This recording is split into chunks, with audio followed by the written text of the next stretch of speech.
ಓಂ ಶಾಂತಿ.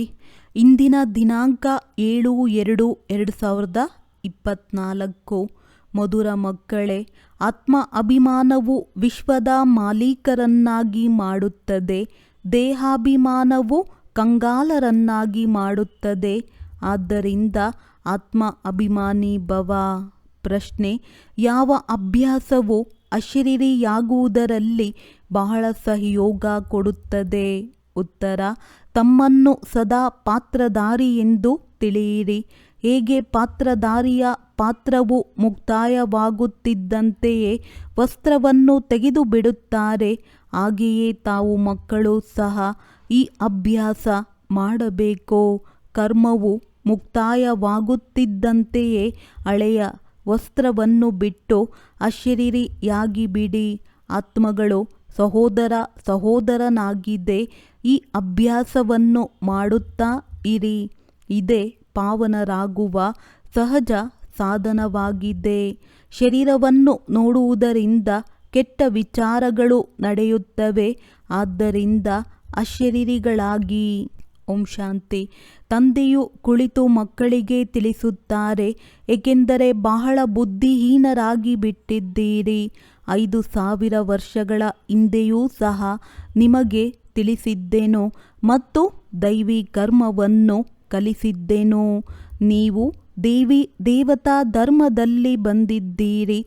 ನಂತರ ಡ್ರಾಮಾದ ಯೋಜನೆಯ ಅನುಸಾರ ಪುನರ್ಜನ್ಮವನ್ನು ತೆಗೆದುಕೊಳ್ಳುತ್ತಾ ಮತ್ತೆ ಕಲೆಗಳು ಕಡಿಮೆಯಾಗುತ್ತಾ ಆಗುತ್ತಾ ಇಲ್ಲಿ ಪ್ರತ್ಯಕ್ಷ ರೂಪದಲ್ಲಿ ಕಲಾಹೀನರಾಗಿ ಬಿಟ್ಟಿದ್ದೀರಿ.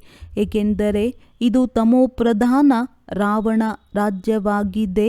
ಈ ರಾವಣ ರಾಜ್ಯವೂ ಸಹ ಮೊದಲು ಸತೋಪ್ರಧಾನವಾಗಿತ್ತು. ನಂತರ ಸತೋ ರಜೋ ತಮೋ ಆಗಿಬಿಟ್ಟಿತು. ಈಗಂತೂ ಸಂಪೂರ್ಣ ತಮೋಪ್ರಧಾನವಾಗಿದೆ. ಈಗ ಇದರ ಅಂತ್ಯವಾಗಲಿದೆ. ರಾವಣ ರಾಜ್ಯಕ್ಕೆ ಆಸುರಿ ರಾಜ್ಯವೆಂದು ಹೇಳಲಾಗುತ್ತದೆ. ರಾವಣನನ್ನು ಸುಡುವ ಸಂಪ್ರದಾಯವು ಭಾರತದಲ್ಲಿದೆ. ರಾಮರಾಜ್ಯ ರಾವಣ ರಾಜ್ಯವೆಂದು ಭಾರತವಾಸಿಗಳೇ ಹೇಳುತ್ತಾರೆ. ಅಂದಾಗ ರಾಮರಾಜ್ಯವು ಸತ್ಯಯುಗದಲ್ಲಿಯೇ ಇರುತ್ತದೆ. ರಾವಣ ರಾಜ್ಯವು ಕಲಿಯುಗದಲ್ಲಿದೆ. ಇವು ಬಹಳ ತಿಳಿದುಕೊಳ್ಳುವ ಮಾತುಗಳಾಗಿವೆ. ತಂದೆಗೆ ಆಶ್ಚರ್ಯವೆನಿಸುತ್ತದೆ. ಒಳ್ಳೊಳ್ಳೆಯ ಮಕ್ಕಳು ಸಹ ಪೂರ್ಣ ರೀತಿಯಲ್ಲಿ ಅರಿಯದೇ ಇರುವ ಕಾರಣ ತಮ್ಮ ಅದೃಷ್ಟಕ್ಕೆ ಅಡ್ಡಗೆರೆಯನ್ನು ಎಳೆದುಕೊಳ್ಳುತ್ತಾರೆ. ರಾವಣನ ಅವಗುಣಗಳು ಹಿಡಿದುಕೊಳ್ಳುತ್ತವೆ.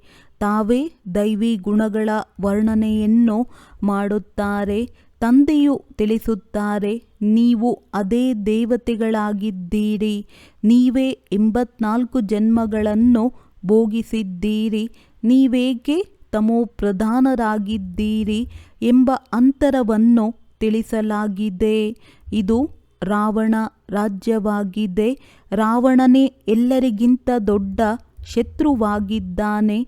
ಇವನೇ ಭಾರತವನ್ನು ಎಷ್ಟೊಂದು ಕಂಗಾಲ ತಮೋಪ್ರಧಾನವನ್ನಾಗಿ ಮಾಡಿದ್ದಾನೆ.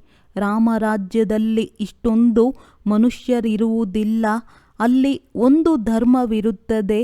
ಇಲ್ಲಿ ಎಲ್ಲರಲ್ಲಿ ಭೂತ ಪ್ರವೇಶತೆಯಾಗಿದೆ. ಕ್ರೋಧ, ಲೋಭ, ಮೋಹದ ಭೂತವಿದೆಯಲ್ಲವೇ? ನಾವು ಅವಿನಾಶಿಯಾಗಿದ್ದೇವೆ. ಈ ಶರೀರವು ವಿನಾಶಿಯಾಗಿದೆ ಎಂಬುದನ್ನು ಮರೆತು ಹೋಗಿದ್ದಾರೆ. ಆತ್ಮ ಅಭಿಮಾನಿಯಾಗುವುದೇ ಇಲ್ಲ. ಬಹಳ ದೇಹಾಭಿಮಾನವೇ ಇದೆ. ದೇಹಾಭಿಮಾನ ಮತ್ತು ಆತ್ಮ ಅಭಿಮಾನಿಯಲ್ಲಿ ರಾತ್ರಿ ಹಗಲಿನ ಅಂತರವಿದೆ. ಆತ್ಮ ಅಭಿಮಾನಿ ದೇವಿ ದೇವತೆಗಳು ವಿಶ್ವದ ಮಾಲೀಕರಾಗಿ ಬಿಡುತ್ತಾರೆ. ದೇಹಾಭಿಮಾನವು ಬರುವುದರಿಂದ ಕಂಗಾಲರಾಗಿ ಬಿಡುತ್ತಾರೆ. ಭಾರತವು ಚಿನ್ನದ ಪಕ್ಷಿಯಾಗಿತ್ತು. ಬಲೆ ಹೇಳುತ್ತಾರೆ, ಮಧುರಾತಿ ಮಧುರ ಮಕ್ಕಳೇ, ನಿಮ್ಮನ್ನು ವಿಶ್ವಕ್ಕೆ ಮಾಲೀಕರನ್ನಾಗಿ ಮಾಡುತ್ತೇನೆ. ಈ ಲಕ್ಷ್ಮೀ ನಾರಾಯಣರು ವಿಶ್ವದ ಮಾಲೀಕರಾಗಿದ್ದರು ಎಂದಾದರೂ ಕೇಳಿದ್ದೀರಾ? ಇವರಿಗೆ ರಾಜ್ಯ ಭಾಗ್ಯವನ್ನು ಯಾರು ಕೊಟ್ಟರು ಎಂದು. ಅವರು ಅಂತಹ ಯಾವ ಕರ್ಮವನ್ನು ಮಾಡಿರಬಹುದು, ಯಾವುದರಿಂದ ಇಷ್ಟು ಶ್ರೇಷ್ಠ ಪದವಿಯನ್ನು ಪಡೆದರು? ಕರ್ಮದ ಮಾತಲ್ಲವೇ. ಮನುಷ್ಯರು ಆಸುರಿ ಕರ್ಮಗಳನ್ನು ಮಾಡುತ್ತಾರೆ ಅಂದಾಗ ಅವರ ಕರ್ಮವು ವಿಕರ್ಮವಾಗಿ ಬಿಡುತ್ತದೆ. ಸತ್ಯಯುಗದಲ್ಲಿ ಕರ್ಮ ಅಕರ್ಮಗಳಾಗುತ್ತವೆ. ಅಲ್ಲಿ ಕರ್ಮದ ಖಾತೆಯೇ ಇರುವುದಿಲ್ಲ. ತಂದೆಯು ತಿಳಿಸುತ್ತಾರೆ, ತಿಳಿಯದೇ ಇರುವ ಕಾರಣ ಬಹಳ ವಿಘ್ನಗಳು ಬರುತ್ತವೆ. ಶಿವಶಂಕರ ಒಬ್ಬರೇ ಎಂದು ಹೇಳುತ್ತಾರೆ. ಅರೆ, ಶಿವ ನಿರಾಕಾರನನ್ನು ಒಂಟಿಯಾಗಿ ತೋರಿಸುತ್ತಾರೆ. ಶಂಕರ ಪಾರ್ವತಿಯನ್ನು ಒಟ್ಟಾಗಿ ತೋರಿಸುತ್ತಾರೆ. ಇಬ್ಬರ ಕಾರ್ಯವೇ ಬೇರೆ ಬೇರೆಯಾಗಿದೆ. ಮಂತ್ರಿ ಮತ್ತು ರಾಷ್ಟ್ರಪತಿಯನ್ನು ಒಬ್ಬರೇ ಎಂದು ಹೇಗೆ ಹೇಳಲು ಸಾಧ್ಯ? ಇಬ್ಬರ ಪದವಿಯು ಬೇರೆ ಬೇರೆಯಾಗಿದೆ ಅಂದಾಗ ಶಿವಶಂಕರನನ್ನು ಒಬ್ಬರೇ ಎಂದು ಹೇಗೆ ಹೇಳಲು ಸಾಧ್ಯ? ಈ ರೀತಿ ಹೇಳುತ್ತಾರೆ. ಯಾರು ರಾಮನ ಸಂಪ್ರದಾಯದಲ್ಲಿ ಬರುವುದಿಲ್ಲವೋ ಅವರು ತಿಳಿದುಕೊಳ್ಳುವುದೇ ಇಲ್ಲ. ಆಸುರಿ ಸಂಪ್ರದಾಯದವರು ನಿಂದನೆ ಮಾಡುತ್ತಾರೆ, ವಿಘ್ನಗಳನ್ನು ಹಾಕುತ್ತಾರೆ. ಏಕೆಂದರೆ ಅವರಲ್ಲಿ ಪಂಚವಿಕಾರಗಳಿವೆಯಲ್ಲವೇ. ದೇವತೆಗಳು ಸಂಪೂರ್ಣ ನಿರ್ವಿಕಾರಿಗಳಾಗಿದ್ದಾರೆ. ಅವರದ್ದು ಬಹಳ ಶ್ರೇಷ್ಠ ಪದವಿಯಾಗಿದೆ. ಈಗ ನೀವು ತಿಳಿದುಕೊಂಡಿದ್ದೀರಿ. ನಾವು ಎಷ್ಟು ವಿಕಾರಿಗಳಾಗಿದ್ದೆವು. ವಿಕಾರದಿಂದಲೇ ಜನ್ಮ ಪಡೆಯುತ್ತಾರೆ. ಸನ್ಯಾಸಿಗಳು ಸಹ ವಿಕಾರದಿಂದಲೇ ಜನ್ಮ ಪಡೆಯುತ್ತಾರೆ. ನಂತರ ಸನ್ಯಾಸವನ್ನು ಸ್ವೀಕರಿಸುತ್ತಾರೆ. ಆದರೆ ಸತ್ಯಯುಗದಲ್ಲಿ ಈ ಮಾತುಗಳಿರುವುದಿಲ್ಲ. ಸನ್ಯಾಸಿಗಳು ಸತ್ಯಯುಗ ಇದ್ದೇ ಇದೆ ಎಂದು ಹೇಳಿಬಿಡುತ್ತಾರೆ. ಆದರೆ ಈ ಮಾತುಗಳನ್ನು ತಿಳಿದುಕೊಂಡೇ ಇಲ್ಲ. ಹೇಗೆ? ಎಲ್ಲಿ ನೋಡಿದರಲ್ಲಿ ಕೃಷ್ಣನೇ ಕೃಷ್ಣ, ಎಲ್ಲಿ ನೋಡಿದರಲ್ಲಿ ರಾಧೆಯೇ ರಾಧೆ ಎಂದು ಹೇಳುತ್ತಾರಲ್ಲವೇ. ಆದರೆ ಅನೇಕ ಮತಾಂತರ, ಅನೇಕ ಧರ್ಮಗಳು, ಅರ್ಧಕಲ್ಪ ದೈವಿ ಮತವು ನಡೆಯುತ್ತದೆ. ಅದು ನಿಮಗೀಗ ಸಿಗುತ್ತದೆ. ನೀವೇ ಬ್ರಹ್ಮಮುಖ ವಂಶಾವಳಿ ಮತ್ತೆ ವಿಷ್ಣು ವಂಶಿ ಮತ್ತು ಚಂದ್ರ ವಂಶಿಯಾಗುತ್ತೀರಿ. ಅವೆರಡು ವಂಶಾವಳಿಯಾಗಿದೆ ಮತ್ತು ಒಂದು ಬ್ರಾಹ್ಮಣ ಕುಲವೆಂದು ಹೇಳುತ್ತಾರೆ. ಇದಕ್ಕೆ ವಂಶಾವಳಿ ಎಂದು ಹೇಳುವುದಿಲ್ಲ. ಇವರ ರಾಜಧಾನಿಯು ನಡೆಯುವುದಿಲ್ಲ. ಇದನ್ನು ಸಹ ನೀವೇ ತಿಳಿಯುತ್ತೀರಿ.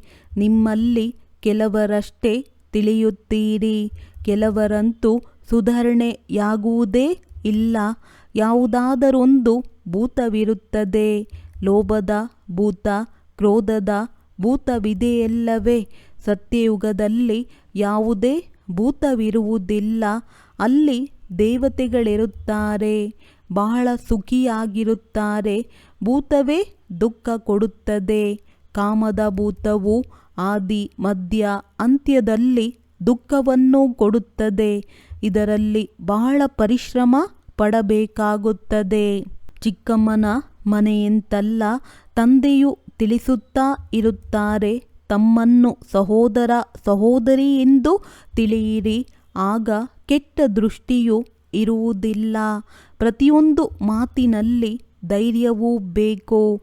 ಕೆಲವರು ನೀನು ವಿವಾಹ ಮಾಡಿಕೊಳ್ಳದಿದ್ದರೆ ಮನೆಯಿಂದ ಹೊರಟು ಹೋಗು ಎಂದು ಹೇಳುತ್ತಾರೆ. ಆದ್ದರಿಂದ ಇದಕ್ಕೆ ಸಾಹಸವಿದೆಯೇ ಎಂದು ತಮ್ಮ ಪರಿಶೀಲನೆಯನ್ನು ಮಾಡಿಕೊಳ್ಳಿ.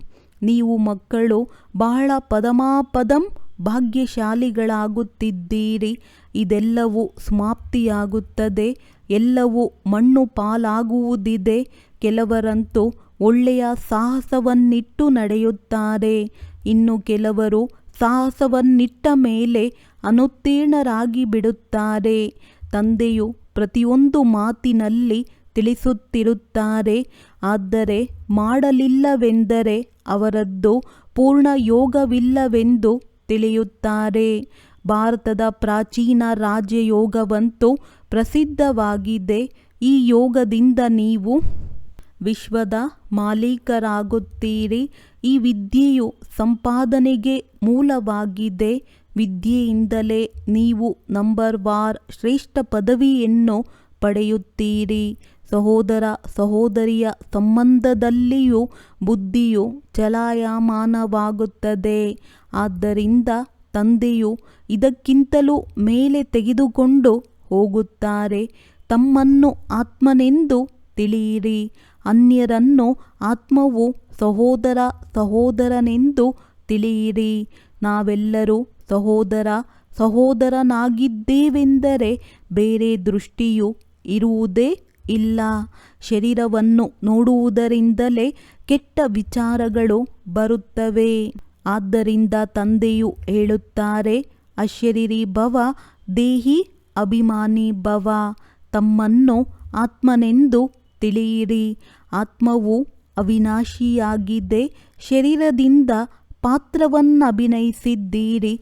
ಮತ್ತೆ ಈ ಶರೀರದಿಂದ ಬೇರೆಯಾಗಿ ಬಿಡಬೇಕು. ಹೇಗೆ ಆ ಪಾತ್ರಧಾರಿಗಳು ಪಾತ್ರವನ್ನು ಮುಕ್ತಾಯ ಮಾಡಿ ವಸ್ತ್ರಗಳನ್ನು ಬದಲಾಯಿಸುತ್ತಾರೆ, ಈಗ ಹಳೆಯ ಶರೀರವನ್ನು ತೆಗೆದು ಹೊಸ ವಸ್ತ್ರವನ್ನು ಧರಿಸಬೇಕಾಗಿದೆ. ಈ ಸಮಯದಲ್ಲಿ ಆತ್ಮವು ತಮೋಪ್ರಧಾನ, ಶರೀರವು ತಮೋಪ್ರಧಾನವಾಗಿದೆ. ತಮೋಪ್ರಧಾನ ಆತ್ಮವು ಮುಕ್ತಿಯಲ್ಲಿ ಹೋಗಲು ಸಾಧ್ಯವಿಲ್ಲ.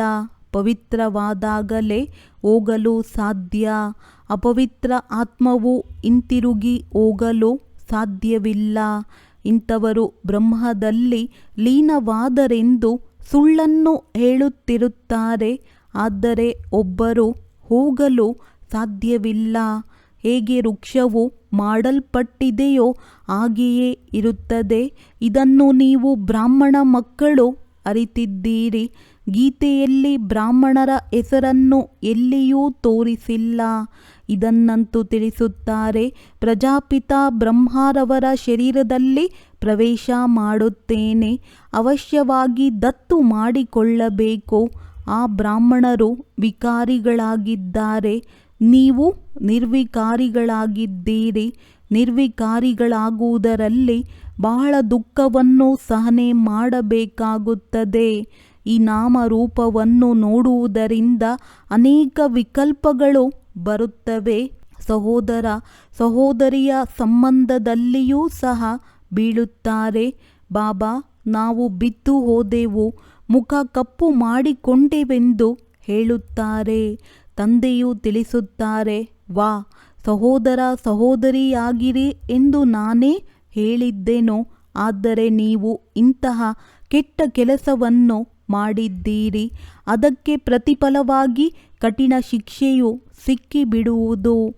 ಹೇಗೆ ಯಾರಾದರೂ ಬೇರೆಯವರನ್ನು ಹಾಳು ಮಾಡುತ್ತಾರೆಂದರೆ ಅವರನ್ನು ಜೈಲಿನಲ್ಲಿ ಹಾಕಲಾಗುವುದು. ಭಾರತವು ಎಷ್ಟೊಂದು ಪವಿತ್ರವಾಗಿತ್ತು. ಯಾವುದನ್ನು ನಾನು ಸ್ಥಾಪನೆ ಮಾಡಿದ್ದೆನೋ ಅದರ ಹೆಸರೇ ಶಿವಾಲಯವಾಗಿದೆ. ಈ ಜ್ಞಾನವು ಯಾರಲ್ಲಿಯೂ ಇಲ್ಲ. ಉಳಿದ ಶಾಸ್ತ್ರ ಮೊದಲಾದುದೇನೆಲ್ಲವೂ ಇದೆಯೋ ಅದೆಲ್ಲವೂ ಭಕ್ತಿ ಮಾರ್ಗದ ಕರ್ಮಕಾಂಡವಾಗಿದೆ. ಸತ್ಯಯುಗದಿಂದ ಎಲ್ಲರೂ ಸದ್ಗತಿಯಲ್ಲಿ ಹೋಗುತ್ತಾರೆ. ಆದ್ದರಿಂದ ಅಲ್ಲಿ ಯಾವುದೇ ಪುರುಷಾರ್ಥ ಮಾಡುವುದಿಲ್ಲ. ಇಲ್ಲಿ ಎಲ್ಲರೂ ಗತಿ ಸದ್ಗತಿಗಾಗಿ ಪುರುಷಾರ್ಥ ಮಾಡುತ್ತಾರೆ. ಏಕೆಂದರೆ ದುರ್ಗತಿಯಲ್ಲಿದ್ದಾರೆ. ಗಂಗಾ ಸ್ನಾನ ಮಾಡಲು ಹೋಗುತ್ತಾರೆ ಅಂದಾಗ ಗಂಗೆಯ ನೀರು ಸದ್ಗತಿ ಕೊಡುತ್ತದೆಯೇ? ಪಾವನರನ್ನಾಗಿ ಮಾಡುತ್ತದೆಯೇ? ಏನನ್ನೂ ತಿಳಿದುಕೊಂಡಿಲ್ಲ. ನಿಮ್ಮಲ್ಲಿಯೂ ನಂಬರ್ ವಾರ್ ಇದ್ದಾರೆ. ಕೆಲವರಂತೂ ಸ್ವಯಂ ತಾವೇ ಅರಿತುಕೊಂಡಿಲ್ಲ ಅಂದಾಗ ಅನ್ಯರಿಗೇನು ತಿಳಿಸುತ್ತಾರೆ? ಆದ್ದರಿಂದ ತಂದೆಯು ಅಂಥವರನ್ನು ತಿಳಿಸಲು ಕಳುಹಿಸುವುದಿಲ್ಲ. ಬಾಬಾ ತಾವು ಬಂದರೆ ತಮ್ಮ ಶ್ರೀಮತದಂತೆ ನಡೆದು ದೇವತೆಗಳಾಗುತ್ತೇವೆಂದು ಆಡುತ್ತಿರುತ್ತಾರೆ. ದೇವತೆಗಳು ಸತ್ಯಯುಗ ತ್ರೇತಾದಲ್ಲಿ ಬರುತ್ತಾರೆ. ಇಲ್ಲಂತೂ ಎಲ್ಲದಕ್ಕಿಂತ ಹೆಚ್ಚಿನದಾಗಿ ಕಾಮವಿಕಾರದಲ್ಲಿ ಸಿಕ್ಕಿಕೊಂಡಿದ್ದಾರೆ. ಕಾಮವಿಕಾರವನ್ನು ಬಿಟ್ಟು ಇರುವುದಕ್ಕೆ ಆಗುವುದಿಲ್ಲ ಎಂದು ಹೇಳುತ್ತಾರೆ. ಈ ವಿಕಾರವು ಹೇಗೆ ಜನ್ಮಸಿದ್ಧ ಆಸ್ತಿಯಾಗಿದೆ. ಇಲ್ಲಿ ನಿಮಗೆ ರಾಮನ ಆಸ್ತಿಯೂ ಸಿಗುತ್ತದೆ, ಪವಿತ್ರತೆಯ ಆಸ್ತಿಯೂ ಸಿಗುತ್ತದೆ. ಅಲ್ಲಿ ವಿಕಾರದ ಮಾತೇ ಇರುವುದಿಲ್ಲ. ಭಕ್ತರು ಕೃಷ್ಣ ಭಗವಂತನೆಂದು ಹೇಳುತ್ತಾರೆ.